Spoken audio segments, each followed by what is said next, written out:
नमस्कार मित्रांनो, स्वागत आहे तुम्हा सर्वांचंच आपल्या आजच्या या व्हिडिओमध्ये। आपला हा आजचा व्हिडिओ खूपच जास्त इंटरेस्टिंग असणार आहे, कारण स्क्रीनवर दिसत असल्याप्रमाणे आजच्या व्हिडिओमध्ये आपण जाणून घेणार आहोत सगळ्यांचीच आवडती मालिका म्हणजेच लक्ष्मीच्या पावलांनी या मालिकेच्या येणाऱ्या पुढील काही भागांचे लेटेस्ट आणि इंटरेस्टिंग अपडेट। मित्रांनो, त्या अगोदर तुम्ही व्हिडिओला लाईक करा, चॅनलला सबस्क्राईब करा आणि बेल आयकॉन आठवणीने प्रेस करा, जेणेकरून पुढच्या प्रत्येक व्हिडिओचं नोटिफिकेशन हे तुम्हाला पटापट मिळत जाईल आणि सर्व व्हिडिओंचा आनंद तुम्हाला घेता येईल।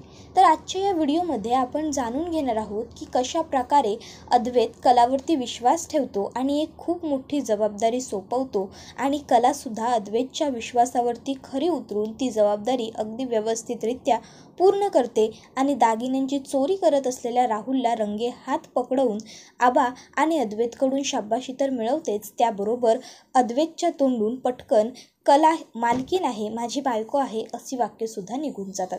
आता नेमकं काय झालं आणि अद्वैत कलाला माझी बायको आहे त्याचबरोबर चांदेकर ज्वेलर्सची मालकीनही आहे असं का म्हणाला, जाणून घेऊया आपल्या आजच्या व्हिडिओमध्ये। पण मित्रांनो, त्याआधी पुन्हा एकदा सांगते, व्हिडिओला लाईक आठवणीने करा आणि चॅनलला सबस्क्राईब करून बेल आयकॉन प्रेस करा।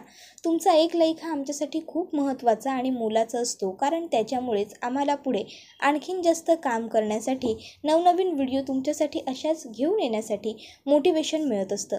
आता अजिबात वेळ वाया न घालवता आपण सुरुवात करूया आपल्या आजच्या या व्हिडिओला, म्हणजेच लक्ष्मीच्या पावलांनी मालिकेच्या अपकमिंग एपिसोडच्या स्टोरीला। तर मित्रांनो, आता आपण असं पाहतो की इकडे आता चांदेकर ज्वेलर्सचा 50वा वर्धापन दिन असतो आणि त्याच्या निमित्त अद्वैतला काहीतरी खास करायचं असतं आणि सतत त्याच्या डोक्यामध्ये विचार सुरू असतो की आपल्याला काय करता येईल। त्यामुळे त्याचं आता खाण्यापिण्यावरती सुद्धा लक्ष नसतं।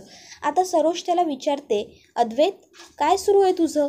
मी 2 दिवस बघते तुझं नीट खाण्यावरती सुद्धा लक्ष नाही आहे, कसला एवढा विचार करतोयस? त्यावर अद्वैत आता सगळ्यांसमोरच सांगत असतो की अगं आई, असं काय करतेस?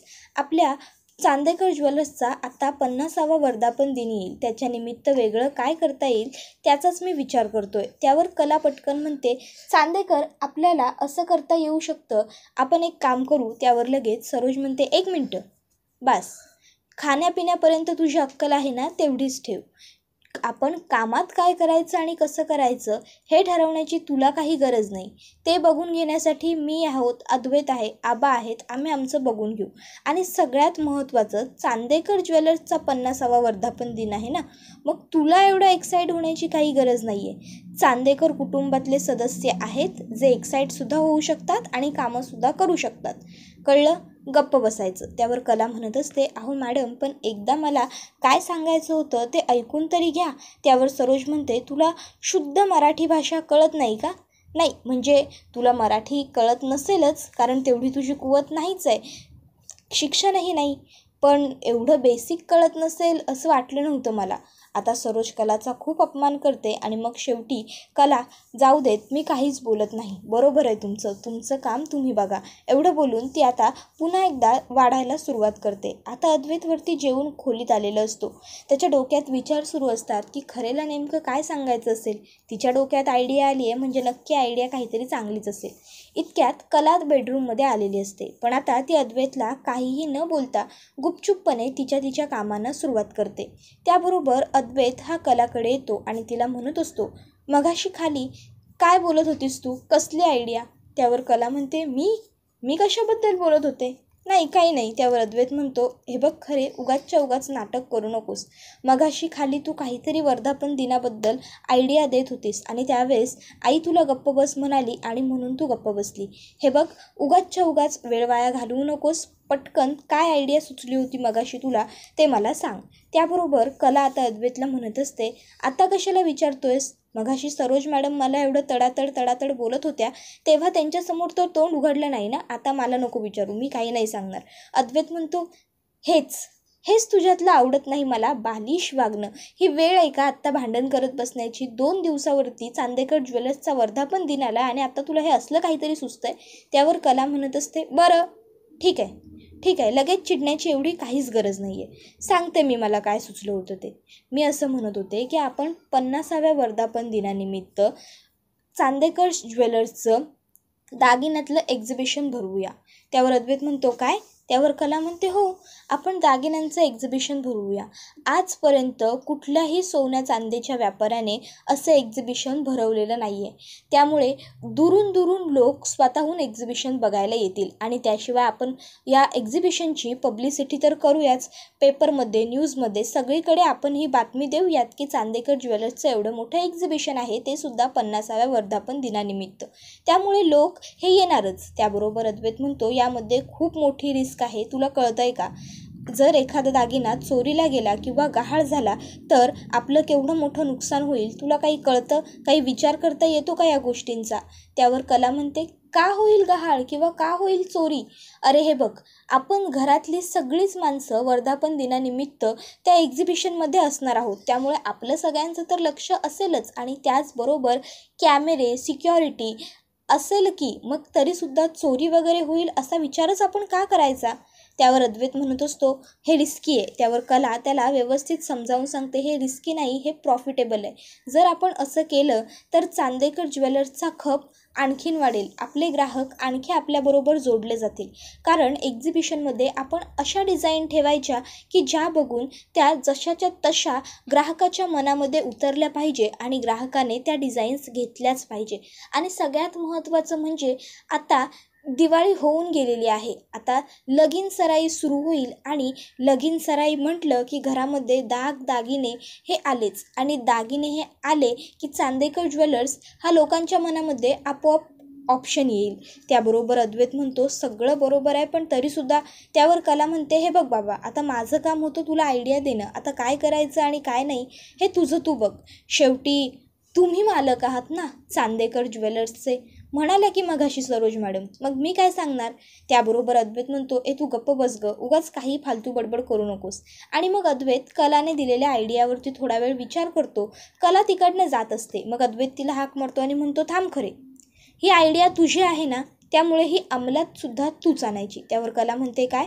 त्यावर अद्वैत म्हणतो हो, तुला संधी हवी होती ना आपलं नातं प्रूव्ह करायची, मग असं समज ही मी तुला संधी देतोय. मी परफेक्शनिस्ट आहे.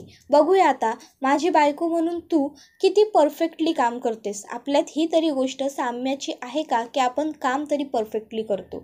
त्यावर कला म्हणते ठीक आहे, तू माझ्यावर विश्वास ठेवलायस ना, मग मी तुझ्या विश्वासाला पूर्णपणे खरं उतरेन.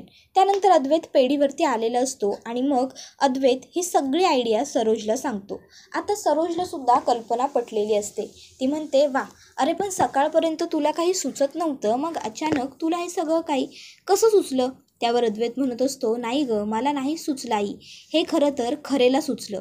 आता हे खरेला सुचलं आणि अद्वैतला पटलं हे ऐकून सरोजला खूप राग आलेला असतो. सरोज म्हणते अरे काहीही काय, ती मुलगी काहीही सांगेल आणि तू काही ऐकशील?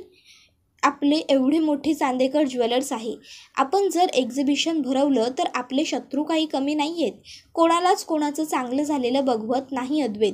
जर एखाद्या दागिन्याची चोरी झाली किंवा एखादा दागिना गहाळ झाला तर काय होईल तुला माहिती आहे का? किती महागात पडेल आपल्याला, लॉस होईल आपला. त्यावर अद्वैत म्हणतो आई पण असं होईल असं आपण विचारच का करायचा?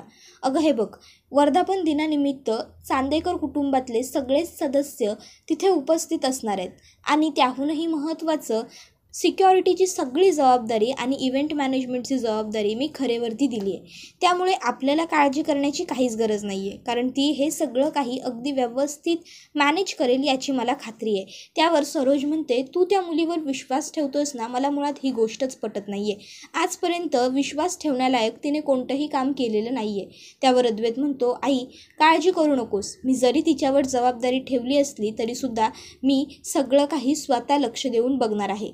तर आता दुसरीकडे कला ही अगदी जोरात तयारीला लागलेली असते इव्हेंटच्या. तिने काही नवीन डिझाईनसुद्धा बनवलेले असतात. आता अद्वैत येण्याचीच ती वाट बघत असते. अद्वैत संध्याकाळी पेढीवरून घरी आल्या आल्या कला अद्वैत पुढे त्या डिझाईन्स ठेवते आणि त्याला म्हणते ह्या बघ, ह्या काही नवीन डिझाईन्स मी तयार केलेले आहेत. त्यावर अद्वैत म्हणतो आता इव्हेंटची तयारी करायची सोडून तू हे काय करत बसलीस? त्यावर कला म्हणते झालं, न ऐकून घेता बोलण्याची तुझी सवय कधी जाणार आहे चांदेकर? त्यावर अद्वैत म्हणतो काय झालं ते बोल पटापट. त्यावर लगेचच आता कला ही अद्वैतला म्हणत असते ह्या डिझाईन्स मी इव्हेंटसाठीच बनवलेले आहेत. अद्वैत म्हणतो म्हणजे आपल्या डिझाईन्स ऑलरेडी तयार आहेत ना? त्यावर कला म्हणते हो, पण आपण या नवीन डिझाईनसुद्धा ठेवायचे आहेत. या डिझाईन्स तू मॉडेलच्या रूपामध्ये तयार करून घे. अरे ह्या नवीन डिझाईन्स आहेत आणि खूप युनिक आहेत, हे बघून लोकांना नक्कीच याबद्दल आकर्षण वाटेल. त्यावर अद्वैत म्हणतो, ठीक आहे, मी बनवून घेतो, उद्याच्या उद्या मॉडेल तयार असतील. तर दुसरीकडे आता रोहिणी, राहुल आणि नैना ह्या तिघांनाही ही गोष्ट काही पचलेली नसते की अद्वैतने कलावरती एवढा विश्वास ठेवला आणि कलाला विश्वासाने काहीतरी काम सोपवलं. रोहिणीला ह्या गोष्टीचा राग जास्त येत असतो की आबांनी कला म्हणजे त्यांच्या सुनेवरती काम सोपवलं, पण स्वतःचा नातू म्हणजे राहुल याच्यावरती कोणत्याही पद्धतीची जबाबदारी सोपवली नाही. आता ती म्हणत असते की जाऊ देत, किती मोठं हिला काय काय बोलायचं आहे, करायचं आहे, करू देत, जे मनात येईल तसं वागू देत, पण बघ मी एक्झिबिशनमध्ये असं काहीतरी करणार की ज्यामुळे ह्या कलावरती अद्वैतच काय किंवा आबाच काय तर पुन्हा आयुष्यात ती स्वतःसुद्धा विश्वास ठेवू शकणार नाही. त्यावर आता नैना विचारायला लागते, मॉम इन लॉ म्हणजे नेमकं तुम्ही असं करणार तरी काय? त्यावर रोहिणी म्हणत असते, बूम धमाका. आत्ता नाही सांगत, बघालच पुढे नेमकं मी काय करते आणि काय घडतंय ते. त्याबरोबर लगेचच आता राहुल आणि नैना म्हणायला लागतात, असं काय करताय तुम्ही, सांगा ना आम्हाला. त्यावर नैना म्हणत असते, मॉम इन लॉ, अहो माझ्या प्रत्येक प्लॅनमध्ये मी तुम्हाला सहभागी करून घेते आणि आता तुम्ही मला सांगणार नाही तुमच्या प्लॅनबद्दल. सांगा ना, कशाला उगाच एक्साइटमेंट वाढवताय आणि आम्हीसुद्धा तुम्हाला मदतच करू ना. त्यावर लगेच आता रोहिणी सांगायला लागते, एक्झिबिशन हे कलाने प्लॅन केलेलं आहे, मॅनेजमेंट ही कलाची असणार आहे, त्यामुळे सिक्युरिटीसुद्धा तिचीच असणार आणि कलाची सिक्युरिटी म्हणजे काही फार विचार करण्याची आपल्याला गरज नाही. आणि मग काय, त्या एक्झिबिशनमधून आपण एखादा मौल्यवान दागिना चोरायचा. त्याबरोबर लगेचच राहुल म्हणतो, पण तो दागिना चोरणार कोण? त्यावर लगेच रोहिणी म्हणते, तू. त्यावर लगेच राहुल म्हणतो, मी? आणि चोरी? अगं मम्मा, चांदेकर ज्वेलर्सचा होणारा मालक आहे मी, हे चोरी वगैरे करणं मला नाही जमणार, मी नाही करणार. आणि सगळ्यात महत्त्वाचं म्हणजे किती मोठी रिस्क आहे या सगळ्यामध्ये, तुला काही कळतंय का, तू विचार केला आहेस का? त्यावर लगेच रोहिणी म्हणत असते, हे बघ राहुल, चांदेकर ज्वेलर्सचा मालक तुला बनायचं असेल तर हे सगळं करावंच लागेल आणि त्याहून महत्त्वाचं रिस्कचं म्हणशील तर रिस्क घेतल्याशिवाय कोणतंही काम ध्येयापर्यंत पोहोचत नाही, त्यामुळे रिस्कला पर्याय नाही. त्याबरोबर आता इकडे मूर्ख नैनालासुद्धा रोहिणीची आयडिया आवडलेली असते. त्याबरोबर आता दोघे मिळून राहुलचा बळी चढवायचा प्लॅन बनवत असतात. तर आता राहुल म्हणत असतो, हो सिक्युरिटीचं काय, कॅमेऱ्यांचं काय? त्याबरोबर नैना म्हणते, अरे राहुल, कशाला काळजी करतोयस तू? आठवत नाही आहे का तुला, गेल्या वेळेस केकमध्ये विष आपणच टाकलं होतं, पण ते करताना आपण कॅमेरेसुद्धा व्यवस्थित मॅनेज केले होते, सिक्युरिटीसुद्धा आणि नंतर घडलेल्या सगळ्या घडामोडीसुद्धा. मग यावेळेससुद्धा करू की आपण सगळं मॅनेज, का उगाचच्या उगाच तू काळजी करतोयस? आबांनी आणि त्या अद्वैतने त्या कलावरती विश्वास ठेवून तिला कामगिरी सोपवली काय? आता आपण अशी वाट लावायची ना तिची की पुन्हा कधीच तिच्यावरती कोणीच विश्वास नाही ठेवला पाहिजे. आणि सगळ्यात महत्त्वाचं एक बेनिफिट आपल्याला या सगळ्यातून मिळेल, ते म्हणजे त्या अद्वैतचा कलावरचा कायमचा विश्वास उडेल आणि मग त्यांच्या नात्यातसुद्धा फूट पडेल. त्याबरोबर लगेच रोहिणी म्हणायला लागते, हो हा विचार तर मी केलाच नव्हता, हुशार आहेस तू नैना, एक नंबर. आता राहुल हा दागिने चोरण्यासाठी तयार झालेला असतो, पण नेमका दागिना चोरायचा कोणता हे अजूनही ठरलेलं नसतं. तर दुसरीकडे आता घरात तयारी सुरू असते. वर्धापन दिनानिमित्त कला, अद्वैत, रजनी, सोहम हे सगळे खूप खुश असतात. तर दुसरीकडे आता राहुल, नैना त्याचबरोबर रोहिणी हे तिघं प्लॅनिंग करत असतात की चोरी कशी करायची, काय करायची. तर आता वर्धापन दिनाचा दिवस उगवलेला असतो. अद्वैत हा कलाला सांगत असतो, हे बघ, आजच्या दिवसाची सगळी महत्त्वाची जबाबदारी मी तुझ्यावरती टाकली आहे आणि विश्वासही ठेवला आहे, जर काही गडबड झाली तर लक्षात राहू देत. कला म्हणते, काहीच गडबड होणार नाही, चल लवकर निघूया आपण. आणि त्यानंतर आता संपूर्ण चांदेकर कुटुंबीय हे ज्या ठिकाणी एक्झिबिशन असतं त्या ठिकाणी पोहोचलेले असतात. आता एक्झिबिशनमध्ये पोहोचल्या राहुल हा पहिलं हेच तपासत असतो की इथे सिक्युरिटी किती ठेवली आहे, कॅमेरे कुठे आहेत, किती आहेत, कसं काय आहे, हे सगळं काही तो बघत असतो. आणि त्यानंतर आता अलगद जाऊन राहुलने एक नेकलेस चोरलेला असतो आणि आपल्या खिशात टाकलेला असतो. आता कलाने ही गोष्ट पाहिलेली असते, पण तरीसुद्धा ती राहुलला काहीच बोलत नाही. आता हळूहळू लोक एक्झिबिशन बघत असताना एक नेकलेस गायब झाला, एका मॉडेलच्या गळ्यात काहीच नाही, एका मॅनिक्विनच्या गळ्यात काहीच नाही, असा आरडाओरडा सगळीकडे सुरू होतो. त्यानंतर आता चोरी झाली हे सगळ्यांच्या लक्षात आलेलं असतं. मग लगेचच सरोज ही म्हणायला लागते, बघितलंस त्या मुलीवर विश्वास ठेवण्याचा काय परिणाम झाला ते. त्यावर अद्वैत कलावरती चिडतो आणि म्हणतो, खरे तुझ्यावरती सगळी जबाबदारी दिली होती, मग हे एवढी मोठी चूक झालीच कशी काय? आता काय करायचं? कितीचं नुकसान होईल, लाखोचं, तुला कळतंय का? त्यावर कला म्हणते, थांब अद्वैत, चोराला मी आधीच पकडलंय. त्यावर अद्वैत म्हणतो, काय? चोराला पकडलेस? म्हणजे कोण आहे चोर? आणि जर चोर कोण आहे ते तुला माहीत आहे तर अजूनपर्यंत तू गप्प का राहिलीस? आता मात्र राहुल, रोहिणी, त्याचबरोबर नैना, तिघही जण खूप घाबरलेले असतात. राहुल हा आता सगळ्यांच्या मागे जाऊन गुपचूप एका जागी उभा राहिलेला असतो, कारण सिक्युरिटी बाहेर टाईट असते, त्याला बाहेर पडता येणं शक्य नसतं. त्यावर कला म्हणते, राहुल पुढे ये. आता अद्वैत म्हणतो, राहुलला पुढे कशाला बोलवतीयेस? तुझ्यावरती होती ना जबाबदारी, राहुल इथे येऊन काय करणार आहे? त्यावर कला म्हणते, राहुल पुढे ये. आणि मग आता अद्वैत म्हणतो, ये राहुल पुढे, बघू तरी मला तू पुढे आल्यानंतर एवढं काय मोठं करणार आहे. त्यावर राहुल पुढे येतो आणि म्हणतो, हे बघ, तू काहीतरी गोंधळ घालून ठेवलास आणि आता उगाचच्या उगाच तू मला काही बोलू नकोस, समजलं तुला? त्यावर लगेच कला म्हणते, राहुलचे खिसे तपास चांदेकर. त्यावर अद्वैत म्हणतो, व्हॉट? त्यावर कला म्हणते, हां, तपास खिसे राहुलचे. चोर हवाय ना तुला? तपास खिसे, बघूया आपण राहुलच्या खिशात आपल्याला दागिना सापडतोय का? त्यावर अद्वैत म्हणतो, काहीही बोलशील? राहुल का चोरी करेल नेकलेसची, ते पण स्वतःच्याच पेढीतल्या दागिन्यांना? त्यावर कला म्हणते, बघूया तर. त्यावर आता मात्र अद्वैतचा नाईलाज होतो आणि अद्वैत राहुलच्या खिशामध्ये हात घालतो. आता अद्वैतला राहुलवरती पूर्ण विश्वास असतो की राहुल चोरी वगैरे काही करू शकत नाही, पण शेवटी राहुल असतो, नालायकच तो अद्वैतच्या विश्वासाला पूर्णपणे तडा घालवतो, कारण दागिना हा त्यानेच चोरलेला असतो. आता अद्वैतला राहुलच्या खिशामध्ये नेकलेस सापडतो खरा, पण तरीसुद्धा अद्वैत हा 4 लोकांमध्ये अजिबात कांगावं करत नाही, गोंधळ घालत नाही, कारण आधीच लोकांमध्ये चर्चा सुरू झालेली असते की चांदेकर ज्वेलर्समध्ये चांदेकरांच्या घरातलेच कुटुंबीय हे असे वागतात. त्यामुळे अद्वैत हा त्याला सांगतो, तू घरी ये, आपण घरी भेटून बोलू, लवकर घरी चल. तर दुसरीकडे आता कला म्हणत असते, मी माझी जबाबदारी अगदी चोखपणे पार पाडली आहे, एक्झिबिशन व्यवस्थित पार पडलं. त्यानंतर आता घरी आल्यावर अद्वैत हा कलाला म्हणत असतो की खरंच ग्रेट आहेस तू, उतरलीस तू तुझ्या शब्दावर खरी. आबासुद्धा कलाचं तोंड भरून भरपूर कौतुक करतात. आता मात्र कलाला खूपच जास्त आनंद झालेला असतो. तर अद्वैत पटकन म्हणतो, खरंच आज तू हे काम अगदी परफेक्टली, अगदी माझ्यासारखं पूर्ण केलंस.